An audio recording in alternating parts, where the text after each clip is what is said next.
uma cuidadosa seleção de matérias da área de física. Este curso foi desenvolvido para facilitar o aprendizado do aluno e deixá-lo mais bem preparado para realizar o ENSEJA. Você aprenderá nesta aula sobre o movimento retilíneo uniformemente variado, sobre lançamento vertical e queda livre, sobre os vetores e sobre a composição de movimentos. Olá, seja bem-vindo a mais uma aula do nosso curso preparatório de Física.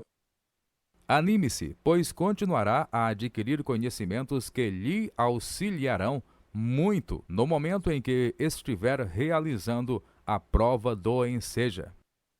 Espero que esteja pronto para iniciar mais uma etapa do seu estudo. Mas, antes de começar, vamos relembrar os assuntos estudados na aula anterior.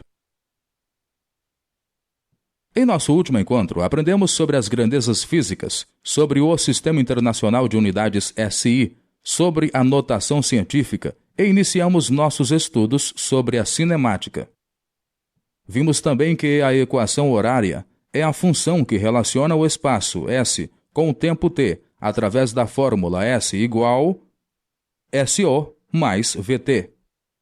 Agora, com o conteúdo da aula anterior relembrado, já podemos dar seguimento à aula de hoje e começar a aprender assuntos novos. Movimento retilíneo uniformemente variado, MRUV. Enquanto no movimento retilíneo uniforme, MRU, a velocidade é constante e a aceleração não existe, no movimento retilíneo uniformemente variado, MRUV. A aceleração A é constante e a velocidade v, além de não ser constante, varia de maneira uniforme. A aceleração média é dada por esta equação. Se um corpo em movimento acelera 2 metros por segundo elevado a 2, isso quer dizer que a cada 1 segundo, a velocidade v aumenta 2 metros por segundo. Os tipos de movimentos. Critério da equação horária. Primeiro grau, movimento retilíneo uniforme. Segundo grau, movimento retilíneo uniformemente variado. Critério do sentido de movimento. É definido pelo sinal da velocidade escalar. V maior que zero, movimento progressivo. V menor que zero, movimento retrógrado. Critério do módulo da velocidade. Velocidade aumenta, movimento acelerado. V vezes A maior que zero.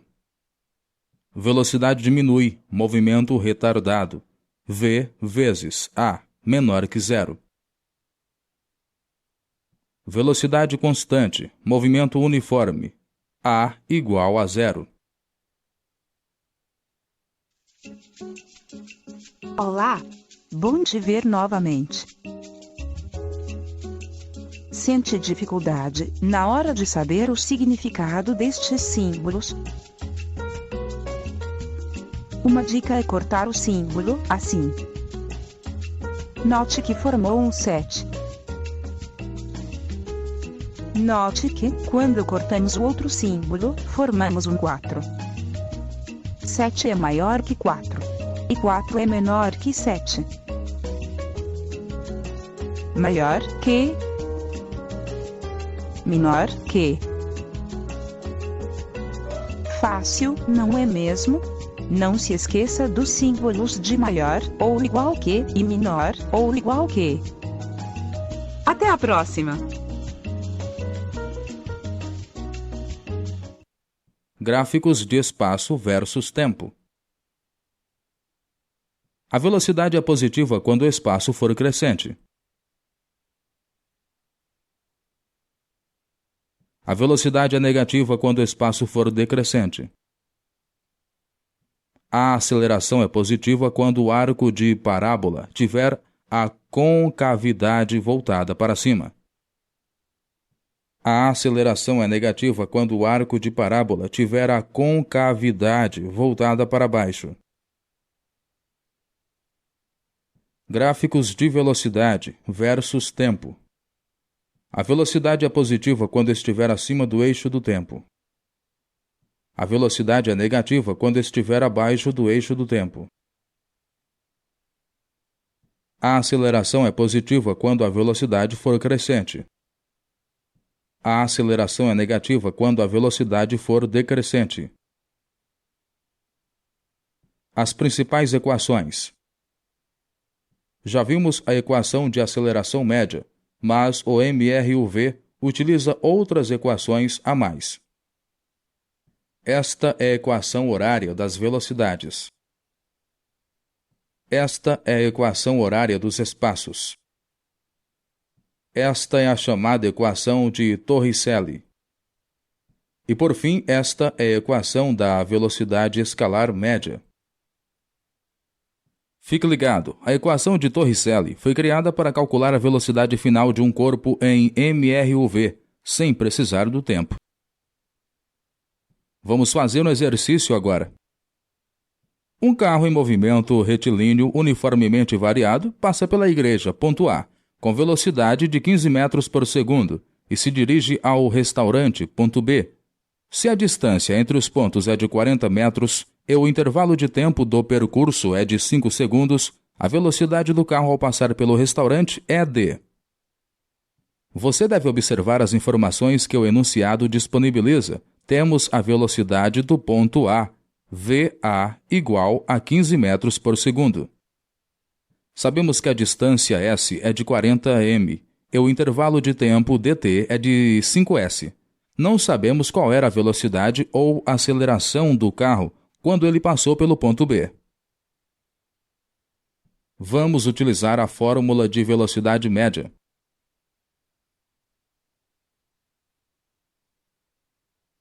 Você se lembra desta fórmula que aprendemos aula passada? Ela calcula a velocidade do corpo móvel. A velocidade média pode ser calculada também pela variação do espaço dividido pela variação do tempo. Agora vamos substituir os valores. 40 dividido por 5 é igual a 8. E o número 2 passa para o outro lado do igual, multiplicando, pois estava dividindo. Fazemos a multiplicação. E isolamos a incógnita. Lembre-se de inverter os sinais quando trocar o lado de um número. Assim chegamos ao resultado final. Faça 2 exercícios para praticar. Uma dica: ambos podem ser resolvidos pela equação de Torricelli. Um carro viaja em uma velocidade inicial de 30 metros por segundo e inicia uma aceleração constante e igual a 2 metros por segundo elevado a 2. Calcule sua velocidade aproximada em km por hora ao percorrer 100 metros. 36 km por hora, 10 km por hora, 100 km por hora, 360 km por hora, 130 km por hora. Resposta correta. Clique sobre o botão continuar para prosseguir. O velocímetro de um avião marcou, no momento de sua decolagem, 200 metros por segundo, com aceleração constante de 50 metros por segundo elevado a 2. Quantos metros o avião percorreu a partir do repouso? 40.000 metros, 4.000 metros, 400 metros, 40 metros, 4 metros. Resposta correta. Clique sobre o botão continuar para prosseguir. Olá novamente. Há muitos anos atrás, por volta do ano 300 a.C., havia este homem. O filósofo grego Aristóteles.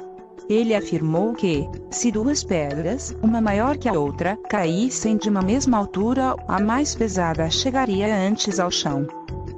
Por muito tempo acreditaram nessa afirmação. Até Galileu Galilei estudar corretamente, pela primeira vez, a queda livre dos corpos. Depois de vários estudos e experiências, Galileu concluiu que todos os corpos, em queda livre, possuem a mesma aceleração, não importando suas massas. Um corpo em queda livre significa que está livre do efeito da resistência do ar. Pense nesses 3 objetos. Qual deles cairá primeiro se você derrubá-los agora? O ar causa um efeito retardador na queda dos objetos. Quanto mais leve o objeto, maior o efeito. Os objetos mais pesados caem quase como se estivessem caindo no vácuo. É no vácuo onde todos os objetos caem ao mesmo tempo. Está entendendo? No vácuo, o ar não interfere. Até a próxima! Lançamento vertical e queda livre. Muito bem, aprendemos agora que o ar exerce uma força que retarda a queda de um objeto. E isso não ocorre no vácuo, porque a resistência do ar nele é muito pequena. Esse movimento de queda de um corpo no vácuo ou no ar, tendo uma resistência do ar desprezível, é chamado de queda livre. A queda livre é um tipo de movimento uniformemente acelerado, ou seja, possui aceleração constante. Essa aceleração também é chamada de aceleração da gravidade e é representada pela letra G, e possui o valor de 9,8 metros por segundo elevado a 2. Esse valor é sempre o mesmo para todos os corpos em queda livre na superfície terrestre. Usaremos o exemplo de uma bola. Quando ela é abandonada de uma determinada altura, sua velocidade aumenta progressivamente. Mas se a bola for lançada para cima, sua velocidade diminui, até se tornar nula no ponto mais alto. Quando o lançamento é para cima, a aceleração é igual a menos g, gravidade. Quando a trajetória é para baixo, a aceleração é igual a mais g, gravidade. Nos lançamentos verticais para cima, a velocidade inicial é positiva e é retardada até a altura máxima, onde a velocidade é igual a zero. Fique ligado, lembre-se de que a velocidade é nula no ponto mais alto da trajetória vertical para cima. As equações do lançamento vertical são as mesmas do MRUV, mas com algumas pequenas diferenças. Aqui temos a primeira fórmula, onde h é a altura, HO é a altura inicial, VO é a velocidade inicial, G é a aceleração da gravidade e T é o tempo. É importante prestar atenção na trajetória do objeto. Se a trajetória é para cima, a gravidade será negativa, menos G. Se a trajetória é para baixo, ela será positiva, mais G. Aqui temos a segunda fórmula, onde a velocidade é igual à velocidade inicial menos ou mais a aceleração da gravidade multiplicada pelo tempo. A equação de Torricelli também é utilizada no lançamento vertical, mas com alguns ajustes. A aceleração virou aceleração da gravidade e o S virou altura. Equações de queda livre. A primeira fórmula é bem simples. Velocidade é igual à aceleração da gravidade multiplicada pelo tempo. A segunda fórmula é: a distância percorrida pelo corpo em queda é igual à aceleração da gravidade multiplicada pelo tempo ao quadrado, e o resultado dividido por 2. Fique ligado, o valor da gravidade G ao nível do mar é de 9,8 metros por segundo elevado a 2. Mas é aceitável arredondar o valor, e assim será G igual a 10 metros por segundo elevado a 2. Vamos fazer um exercício juntos agora. Uma bola caiu em queda livre de uma altura desconhecida e levou 15 segundos para chegar à superfície. Qual era a velocidade da bola quando chegou ao chão em quilômetro-hora?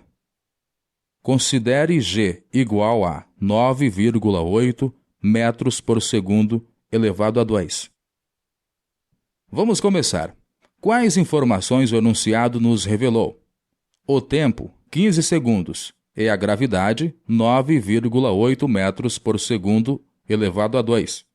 Vamos utilizar a primeira fórmula que vimos de queda livre. V é igual a G multiplicado por T. Logo, V é igual a 9,8 vezes 15. Realizamos a multiplicação e descobrimos o valor da velocidade, mas em metros por segundo. Lembra-se como convertemos para quilômetro por hora? Devemos multiplicar por 3,6 e assim chegaremos ao resultado final.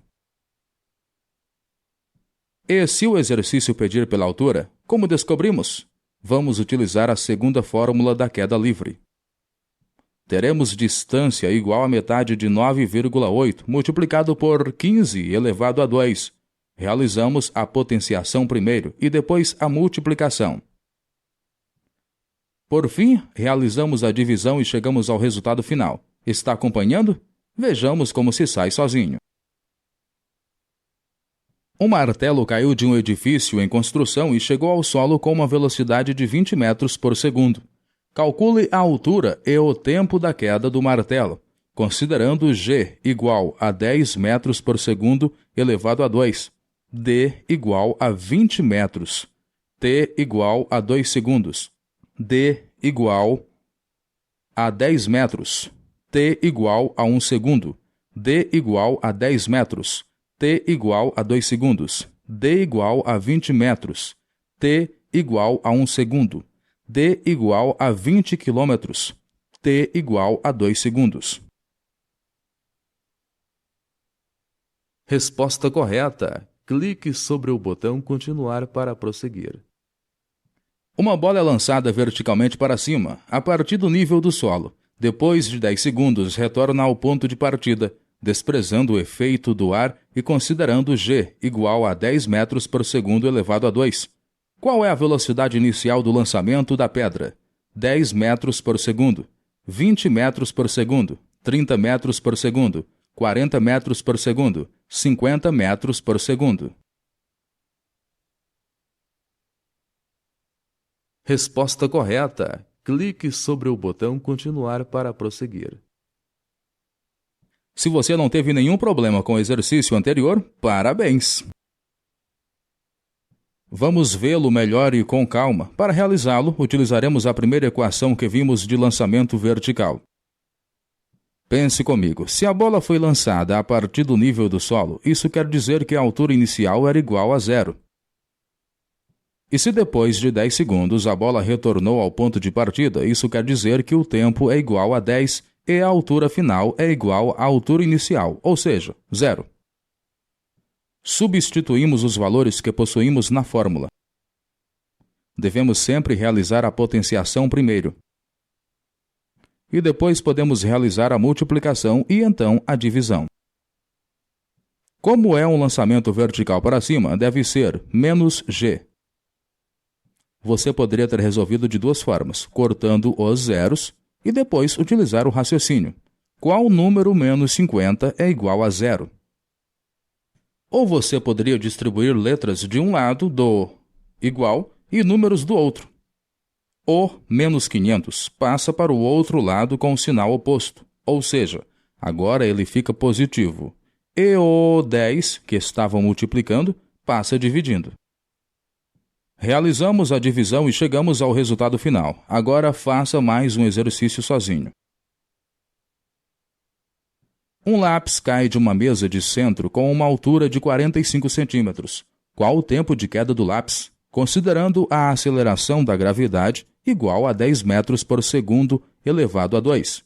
0,1 segundo, 0,2 segundos, 0,3 segundos, 0,4 segundos, 0,5 segundos. Resposta correta. Clique sobre o botão Continuar para prosseguir. Vetores.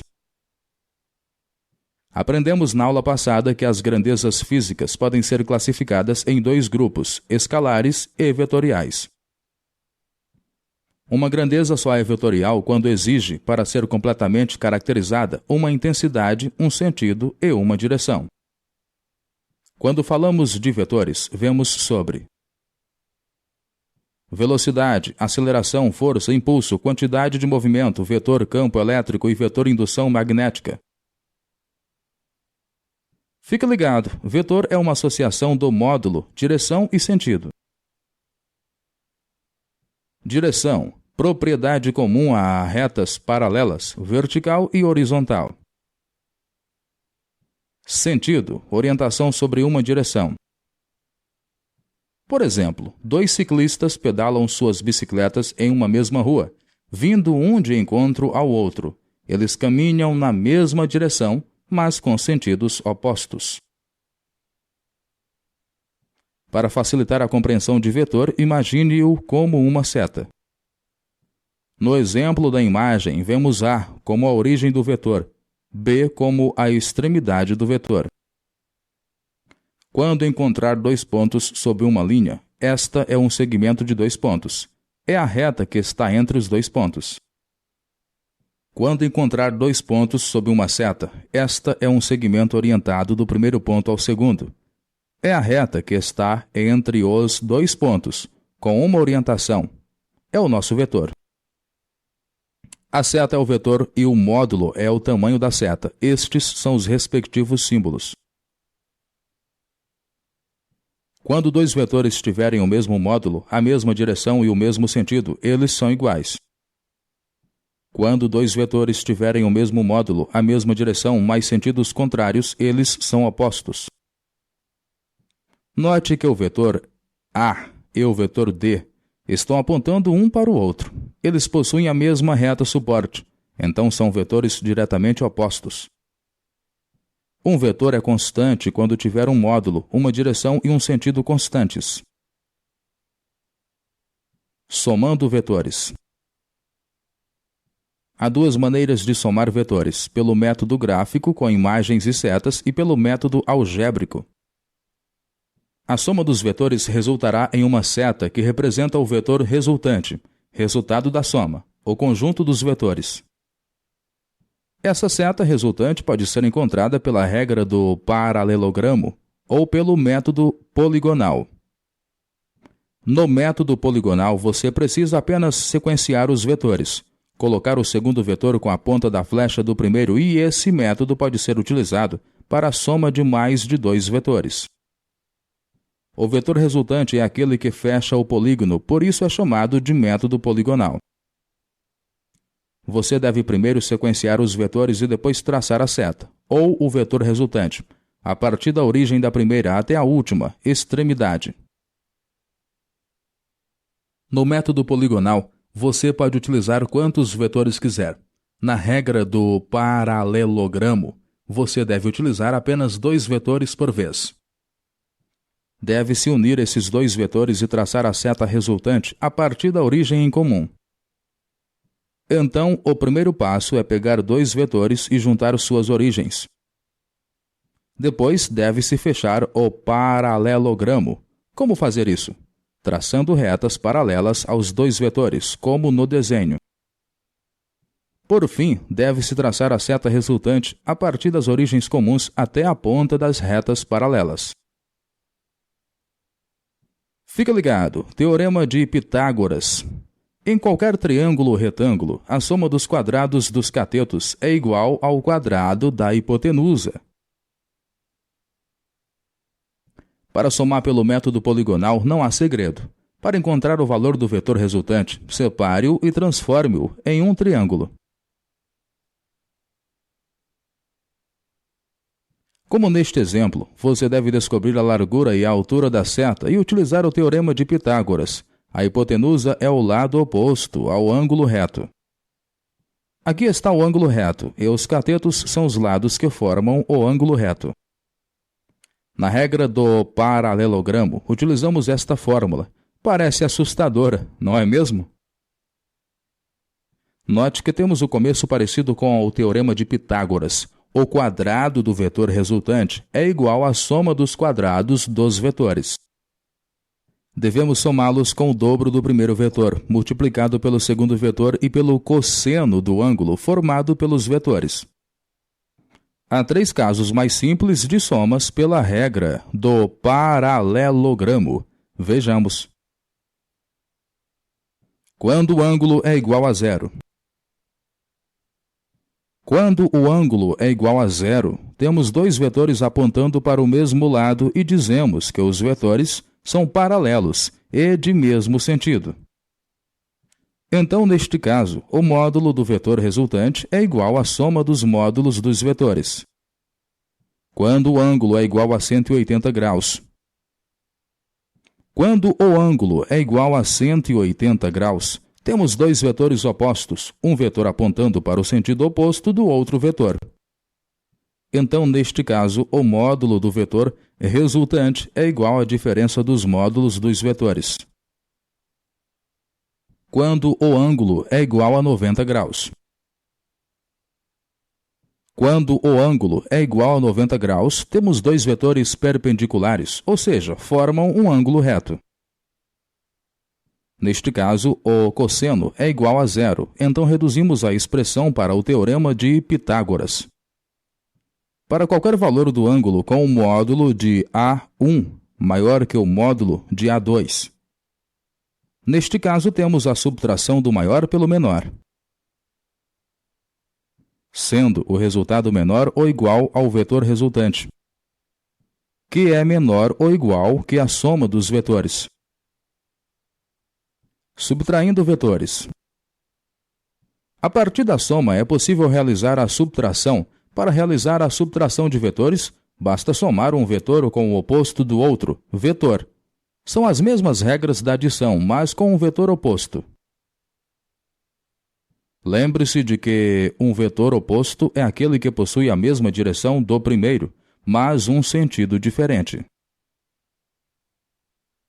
Multiplicando vetores. Quando se multiplica um vetor por um escalar, o vetor resultado não muda de direção. O sentido pode até mudar se o escalar for negativo, mas a direção nunca é alterada. Quando multiplicamos o módulo do vetor por um numeral positivo, mantemos o sentido. Quando multiplicamos o módulo do vetor por um numeral negativo, o sentido é opostamente alterado. Note que o vetor A multiplicado por 2 fica com o dobro do tamanho e o mesmo sentido. Mas quando multiplicado por menos 2, fica com o dobro do tamanho com sentido oposto. Faça alguns exercícios agora para fixar. O módulo de 5 cm do vetor A e o módulo de 10 cm do vetor B pertencem ao mesmo plano, sendo S igual a A mais B. Qual é o valor de S? Note que não há o valor do ângulo de 4 centímetros a 16 centímetros, 15 centímetros, 5 centímetros, de 5 centímetros a 15 quilômetros, de 2 centímetros a 10 centímetros. Resposta correta. Clique sobre o botão Continuar para prosseguir. O módulo da resultante da soma de um vetor de 6 centímetros e outro vetor de 8 centímetros, que formam entre si um ângulo de 90 graus, vale 14 centímetros, 2 centímetros, 9 centímetros, 1 centímetro, 10 centímetros. Resposta correta. Clique sobre o botão Continuar para prosseguir. O módulo da resultante de dois vetores, um de 20 centímetros e outro de 17 centímetros, que formam entre si um ângulo de 180 graus, vale 1 centímetro, 3 centímetros, 5 centímetros, 7 centímetros, 9 centímetros. Resposta correta. Clique sobre o botão Continuar para prosseguir. O módulo da resultante de um vetor de 103 centímetros e outro vetor de 46 centímetros, que formam entre si um ângulo de 0 grau, vale 149 centímetros, 150 metros, 120 centímetros, 57 centímetros, 200 centímetros. Resposta correta. Clique sobre o botão Continuar para prosseguir. Dois vetores de mesma origem formam entre si um ângulo de 60 graus. Se os módulos dos vetores são A igual a 7U e B igual a 8U, qual o módulo do vetor soma? 13U, 20U, 15U, 100U, 1U. Resposta correta. Clique sobre o botão Continuar para prosseguir. Vamos fazer um último exercício sobre vetores juntos. Com 6 vetores de módulos iguais a 10U, pode-se construir o hexágono a seguir. qual é o valor do módulo do vetor resultante desses 6 vetores. É mais simples do que parece. Note que são 6 vetores. Então é mais fácil utilizar o método poligonal. Lembra-se das etapas? A primeira é sequenciar os vetores e a segunda é traçar a seta resultante. Agora conte. Por quantos vetores a seta resultante passa? A seta passa por 4 vetores. Cada vetor possui módulos iguais a 10U. Então, somando os 4 vetores, chegamos ao resultado de 40U. Composição de movimentos. Compor movimentos é juntá-los para obter um resultante, que é o resultado da soma. Vejamos mais sobre 3 tipos de movimento. Clique aqui. Imagine um alienígena observando a Terra de seu planeta, com seu equipamento ultramoderno. Ele avista uma picape, corpo B, e fica intrigado. Ele observa um cachorro, corpo A, brincando na caçamba da picape em repouso. O movimento do cachorro, corpo A, em relação à picape é chamado de movimento relativo. Imagine agora que a picape, corpo B, entre em movimento. O movimento do corpo B em relação à Terra é chamado de movimento de arrastamento. E o movimento do cachorro, corpo A, em relação à Terra é chamado de movimento resultante. Quais são os tipos de corpos que vimos? Um corpo em movimento, corpo A, preso a um corpo B, relacionados a um sistema de referência inercial, ligado à superfície da Terra. Teorema de Roberval. Pelo teorema de Roberval, a velocidade do movimento resultante consiste na soma da velocidade do movimento relativo e da velocidade do movimento de arrastamento. Vamos utilizar o exemplo do cachorro e da caminhonete. Se a caminhonete está se movendo com uma velocidade constante de 4 km por hora em relação à estrada, o cachorro está se movendo com velocidade constante de 3 km por hora em relação à caminhonete em uma direção perpendicular 90 graus, a velocidade da caminhonete. Responda qual a velocidade do cachorro em relação à estrada. Primeiro, identificamos os movimentos. O cachorro em relação à caminhonete é o movimento relativo. A caminhonete em relação à estrada é o movimento de arrastamento. E queremos saber o valor do movimento resultante, que é o movimento do cachorro em relação à estrada. Como o cachorro se move em uma direção perpendicular à caminhonete, as velocidades podem ser representadas por estes vetores. Trata-se de um triângulo retângulo. Se lembra de como calculamos um lado de um triângulo retângulo? Teorema de Pitágoras.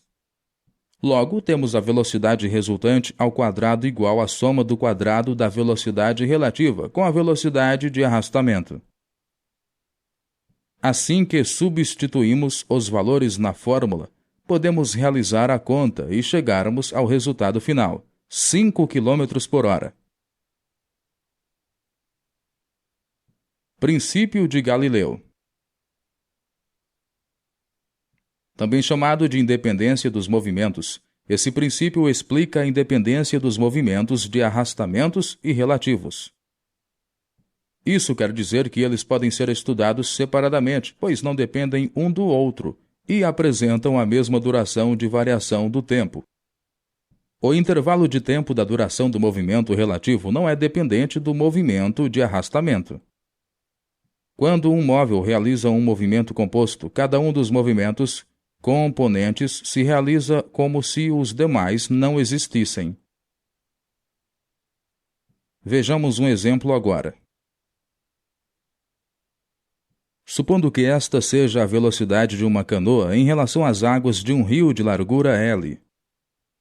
Este é o ângulo entre a velocidade relativa e a velocidade de arrastamento das águas. O intervalo de tempo dt é calculado sem a correnteza. A velocidade relativa é calculada pela distância entre os pontos A e B, dividida pelo intervalo de tempo. O intervalo de tempo é igual à distância entre os pontos A e B, dividida pela velocidade relativa. A distância de A e B é calculada pela divisão da largura pelo seno do ângulo. Com essas fórmulas, podemos chegar a esta final. O intervalo de tempo é igual à largura dividida pela velocidade relativa, multiplicada pelo seno do ângulo. Para obter o intervalo de tempo mínimo, é preciso utilizar o seno do ângulo máximo, ou seja, 90 graus, que é igual a 1. Utilizando o exemplo da canoa, para ela atravessar o rio no menor tempo possível, é preciso que sua velocidade relativa às águas seja perpendicular à correnteza. Em um vagão de trem que possui velocidade de VO igual a 10 metros por segundo, com relação aos trilhos, há um menino A correndo com velocidade V igual a 3 metros por segundo. Com relação ao vagão, qual é a velocidade do menino com relação aos trilhos? 7 metros por segundo, 10 metros por segundo, 3 metros por segundo, 13 metros por segundo, 30 metros por segundo.